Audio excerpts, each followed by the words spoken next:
alternative path can look like. Any functional, cross-functional requirements or non-functional requirements that we have can also be captured in the stories. Before I get to that, I have one very quick example for you about the acceptance criteria. So just to make it very clear here as a quick example, we will go through the more complete example later. But just imagine you're on the homepage of the Instagram. You want to add a photo. This is how the story, one of the acceptance criteria of the story can look like. So say given user is on the homepage of the Instagram, when the action, which is the user click on the plus button, then is the expectation. They can browse a photo from their mobile storage. So this is how you basically write a story in terms of like, what is the given situation, what is the action, and what is the expectation. So moving on, I talked about cross-functional requirements and or non-functional requirements. If there are any specific kind of notes that you need to consider for this story about accessibility, authentication, monitoring, security, compatibility with different devices, for example, that's a good time to capture them in the story as well. So as I mentioned before, visually the best kind of practice is when you capture one story, you capture all different aspects of implementing that story properly inside the story, rather than having just, for example, some people have seen that they split the story into like first the functionality and then the NFR in a separate story. But that makes it complicated because you cannot say, my story is finished or completed until you have done, you do the other one as well. But when you put them all into together, you ensure that when one story is completed, all the aspects of the non-functional or cross-functional requirements are also implemented in the story. If you have any additional technical notes that you want to add as well, this is a great time to kind of add them to your story here. Anything that, for example, if you discuss with your team regarding like one of the technical solutions that you specifically want to implement, or you already have some sort of proof of concept with the kind of technical solution, you can include it here. Obviously, design assets and frameworks, if relevant, are again another great addition to any story to just make it more clear for people what we're talking about, what we are implementing, and visualizing the journey that we are implementing with this story. So anything that can help with that will be also helpful to add to this story. So let's go back to book recommendation. I might mention a question that I answered in the chat, but I think it'd be interesting to get your perspective too, especially with that last line about wireframes. Sure. So there was a question about, do you have to do the wireframes before you write the stories, or do you have to write the stories before you can do the wireframes? And what I'd mentioned is that I've been on teams that do it either way, right? Like some teams do it and that it depends on the resources you have and how much time you have and all of that. I don't know if you have a preference on your teams, Miriam, or have seen one work better than the other. I think it really depends on what we're talking about. If you're talking about a wireframe of like one specific button or one drop downs or something on a page, you can do it while you're doing the story. But as a rule of thumb, I would say it would be good to only pick the stories for development which have the design ready.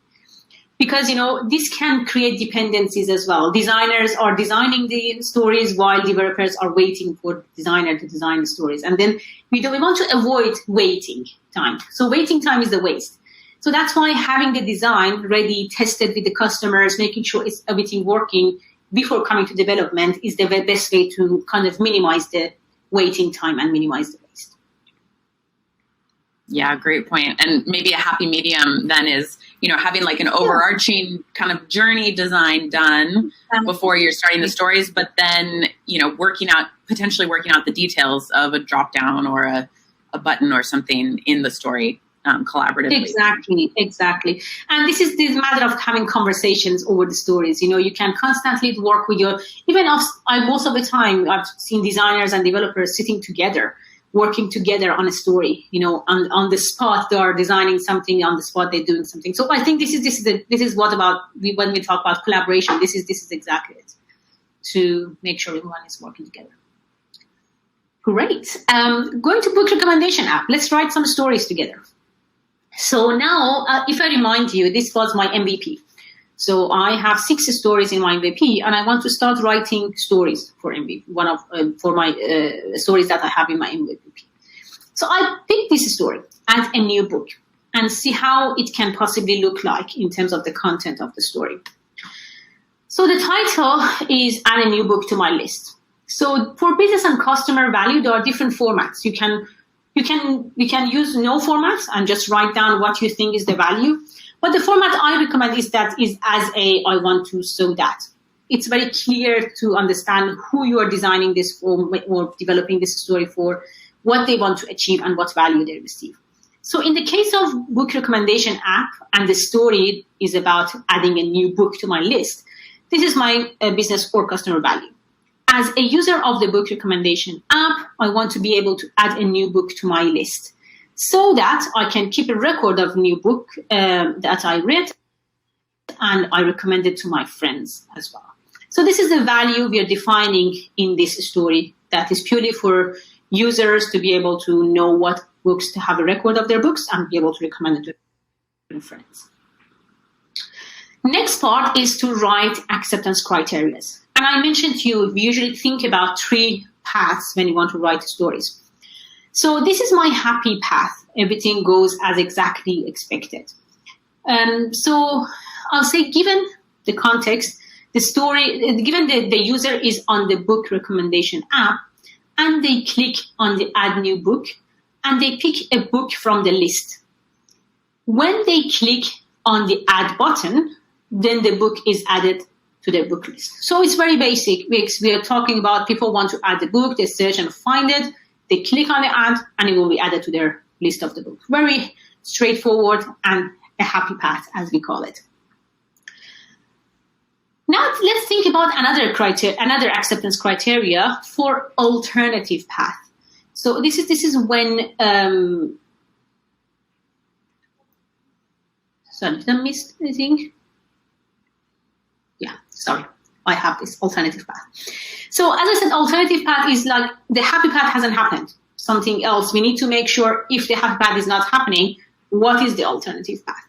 My alternative path is this. Given the user is on the book recommendation app, when the user clicks on the add new book and the book they search to add does not exist because, they can search anything and they might not find the book we have to prepare ourselves and our feature, our product for this. Then a message should be shown to the user saying that the book is not found. So basically, we are giving enough information to the users to give them a really good experience, to say, if you're searching for a book, if you find it, you can add it. If you don't find it, we cover you still. We're going to tell you why, and we show them a message saying that the book is not found. Another path is when something unexpected happens, when we have sad path. So let's just see what can happen when something unexpected happens. So given the user is on the book recommendation app, the user clicks on the add new book, but the system is down for some reason. The system cannot retrieve the list of the books. And we can never kind of predict these situations. The system might be down, the database might be down, the connection might be down. Any of these reasons can be something that the users cannot continue with their action. Then we should show a screen message saying what happened, showing the code, and ask them to try again later. So these are like top 3 paths that we cover. One is the happy path. One is when the happy path is not happening, what is the alternative? And the sad path is something unexpected happens. We just have to make sure we cover that as well. Hope that makes it clear for everyone. But as I said, acceptance criteria doesn't have to be limited to 1 or 2 or any number. You can have as many acceptance criteria as possible. And you can use these acceptance criteria later to write your test if you are a developer. And that's the beauty of writing a really good user story. It can help with testing, and it can help make sure someone who goes and tests the story later go through all these acceptance criteria and making sure they are satisfied with the functionality of the story.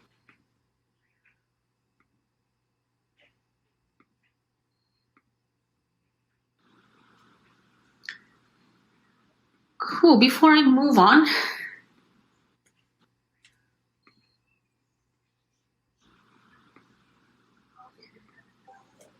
there are some comments about so far we've been trying to have UX done before the stories. Challenges dev gets twitchy if we have to make a change to the screen. They treat stories like contract and it's done. It's done, not to be revisited. I feel for you, totally feel for you. It's not everyone is in the same page. And that's why what I'm saying about having conversations, collaborations, making sure we are learning how to best work together is definitely a key here. Because the more you have conversations, the more you talk about these issues, and the more you collaborate and even pair together. I've seen designers and developers pairing together on one story. That can help a lot with understanding each other's ways of working and be able to see how best you can work together in this case. But it takes time, and I would say don't expect on the first day that you can write stories perfect and then everyone picks it up and everything goes very well. Story writing is something that you need to get better and better with practice, and it can be very unique for each team. So here we have some examples for you, some ideas, but at the end of the day, it's your team, it's your preferred kind of way of writing stories. And, you only can get that through practicing with your team and having conversations about it.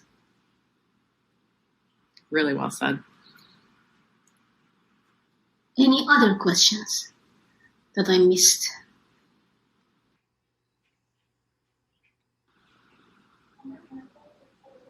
I don't Doesn't so. look like it. Okay. Yeah, we're good. So let's just go through. Yeah. Is there anything, or shall I go? No, go for it. All good. Okay. So let's just review what we discussed here today. So if you look at this as a framework to define starting from high level to the details, we started with customer. We always start with customers. Customers are at the heart of everything we do. And then we talk about the journeys that the customers or the users need to go through. Story map is the next thing that we define, including epics and stories. We will define the MVP or minimum viable product or the next important release, and then we go through the details of each stories. There are different things that is important to adopt. As I mentioned, there is no perfect framework here. So at the end of the day, these are all the things that you can get inspired. You can try and implement in your team. But at the end of the day, you have to make sure find what works for you and what works for your team. Try to look at the invest kind of framework for the stories. If they can help you to think better about how to define your stories and use the invest kind of framework. Think about how you can break your work from that high level to the low level of details in the 5 steps. And always make sure you have clear acceptance criteria in your stories that can help people to understand what the features can look like and also what value you want to add to your stories. Once you have your backlog, it's also super important to think about how to make sure that backlog is working and is you manage it well in terms of like what is need to be done. So in my experience, having a physical backlog when possible is super important to especially for the teams who have a physical room or physical environment, to be able to see things in action very quickly when they make out that wall. It's good to showcase that to any stakeholders or anyone who is kind of interested to know more. But obviously with the situation these days that a lot of people work from home, or we learned that we have to always be digitally ready. Sorry, my cat, please. He's so excited in backlog management. Digital backlog is also super important these days because obviously you want to always make sure you have everything available for anyone who is interested but cannot come to your team. you're always ready to be digital when it's needed. For example, if any changes happen again in the world in terms of us working from home, so you have always a digital backlog. There are different tools you can use for your digital backlog. You can use a lot of tools, like a lot of free tools and also a lot of paid tools. But make sure you have something digitally ready as well, so that it's always accessible for everyone.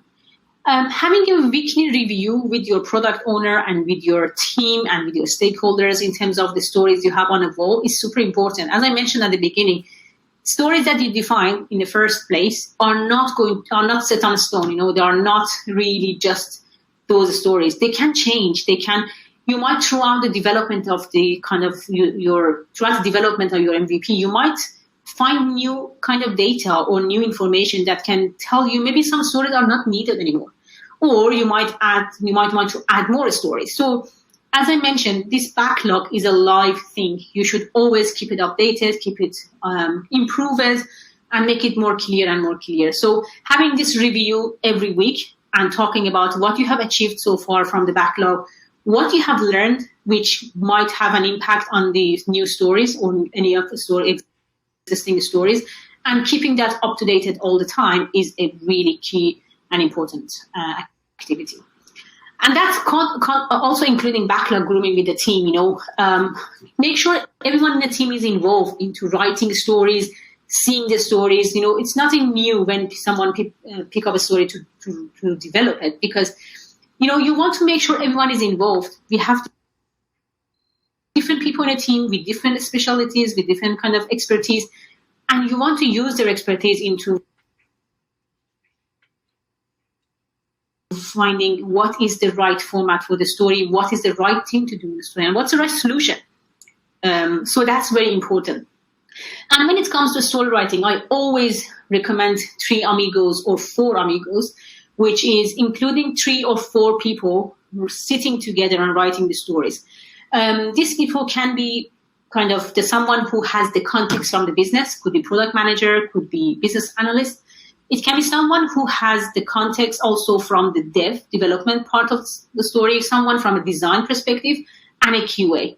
So these 4 amigos, or sometimes 3 amigos if we don't have any design to talk about, is really, really the best way to write the stories, to make sure we captured everything that is needed from tech perspective, from testing perspective, and from the business perspective, and from the design perspective if it's needed.